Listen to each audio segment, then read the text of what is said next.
So, what is the reason for the war in Israel? Imagine if you could explain this in a way that was simple and easy to understand. Well, here you've got Prime Minister Bibi Netanyahu explaining it in under 5 minutes. He lays it out real clear why there is a war in Israel. Watch this. George Priest asked me to explain why we don't have peace. You have until tomorrow? Here's my short answer. I have two rules when I'm in a press conference, when I have journalists. I put a board on and they ask me the questions. I write all the questions. I write all the questions. And then I go through each one, and here's my answer to that, here's my answer to that, here's my answer to that. And this one, I'm fudging. I don't want to fudge. I actually tell them that I fudge. I don't want to fudge. I want to tell you what the answer is. The reason, first of all, the conflict that we have in the Middle East is multiple.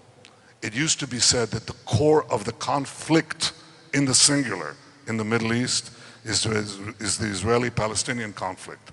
Well, that went by the window. When you see Iraq collapsing, Syria collapsing, Yemen collapsing, Libya collapsing, and everything else in turmoil, nothing to do with us. The core of the conflicts in the Middle East is the battle between modernity and early primitive medievalism. That's the core of the conflicts. The core of the specific conflict between Israel and the Palestinians is the persistent Palestinian refusal to recognize a Jewish state in any boundary. This is why this conflict persisted for 50 years before there was a state, before there were territories, before there were settlements. If that were the core of the conflict, the settlements, why did it take place when my grandfather landed in Jaffa in 1920? Jews were murdered then for what? There was no West Bank. There were no settlements. Now that continued in 1921, 1929, 1936, 1939, 1948. What was that all about? 1967.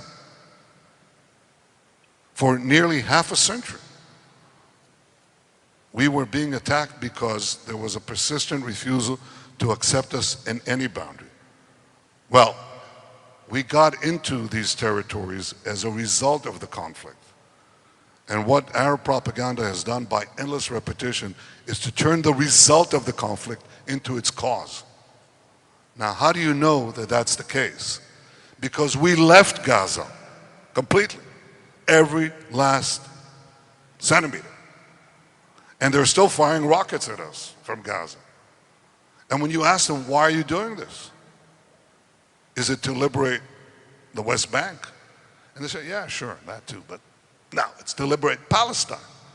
You know, Akko, Haifa, Jaffa. They always get back to Jaffa. So now I turn to the other guys, to the Palestinian Authority, not to Hamas. At least they don't practice violence, which is important. And I say, well, what about you? Are you willing to recognize the Jewish state? Are you willing to recognize the fact you'll have a nation state for the Palestinian people? How about a nation state for the Jewish people?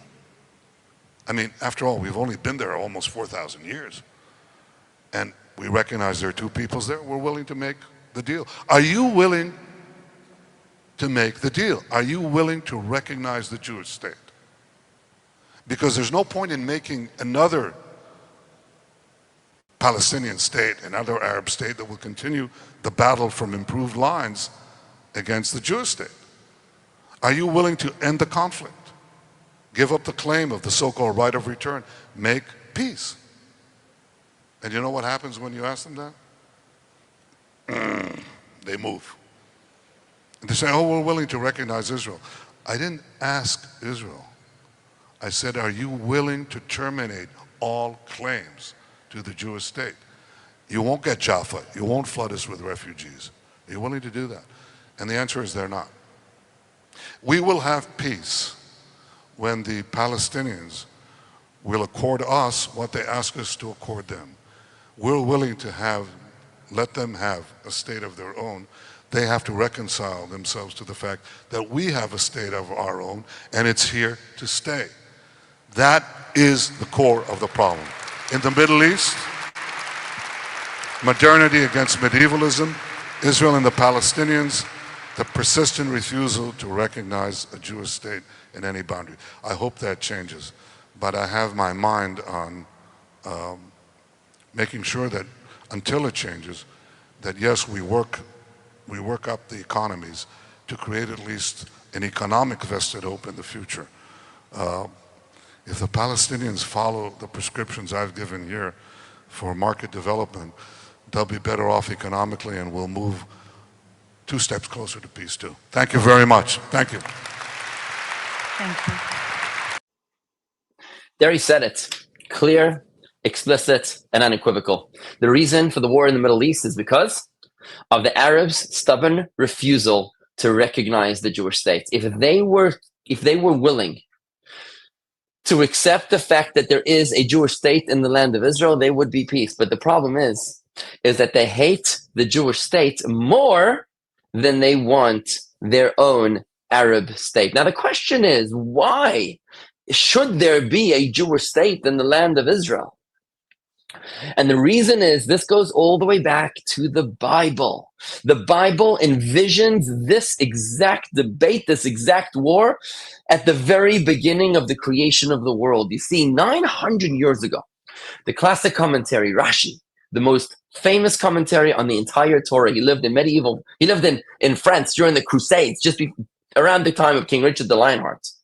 Rashi lives in France and he's asking a question 900 years ago. Why is it that the Torah begins with the stories of Genesis, of Adam and Eve and Noah and the flood and Abraham and Isaac and Jacob and the 12 tribes and Joseph? Why is it that the Torah starts with all these stories, which is essentially the entire book of Genesis, when the Torah could have started simply with the first commandment, which is halfway through the book of Exodus, the second book of the Torah? The Torah is not a book of stories.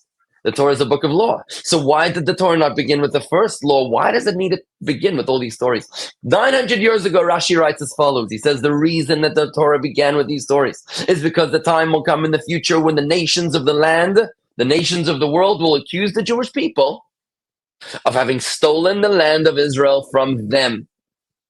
Can you imagine 900 years ago when the land of Israel was being fought over between the Muslims and the Christians, and the Jews were stuck between a rock and a hard place? 900 years ago in this prophecy, Rashi envisions a time in the future when the Jewish people will dominate the land of Israel today, and the nations of the world will accuse the Jewish people of having stolen the land. They'll refuse to recognize the rights of a Jewish state. And that's the reason why the Torah begins with the stories of Genesis, so that we will know that it was God who created the world, and that God who created the world was the God who promised the land of Israel to Abraham, Isaac, and Jacob and their descendants. Now we, the Jews, are the children of Israel, right? The children of Israel. Jacob and Israel is the same person. He had 2 names.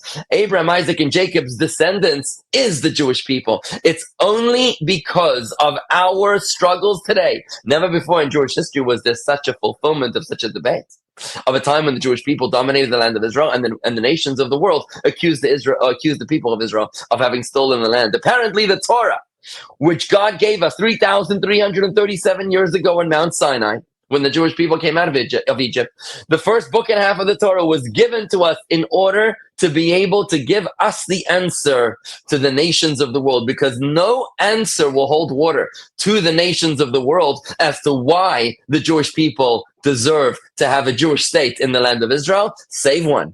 The only answer which will hold water is that God who created the world is the same God that promised the land of Israel to the people of Israel, and that's why it's called the Promised Land.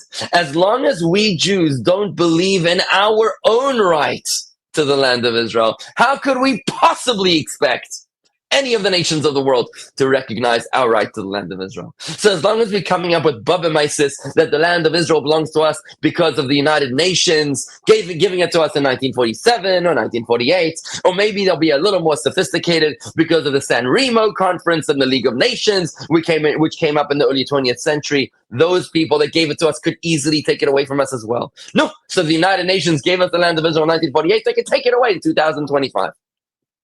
The only our argument as to why the land belongs to us is because was God Almighty in the most popular book in the history of the world, the Bible, who gave us the land of Israel. And if we were to stand strong in this argument, it's then that the nations of the world will respect us too. When we believe in our right to the land of Israel, it's then that they will believe us too. So instead of us complaining and kvetching that the Arabs don't accept the right for a Jewish state, the question is if you and I accept the right for a Jewish state. Now, what would it take for us to accept the right to a Jewish state? It's our commitment to the Bible.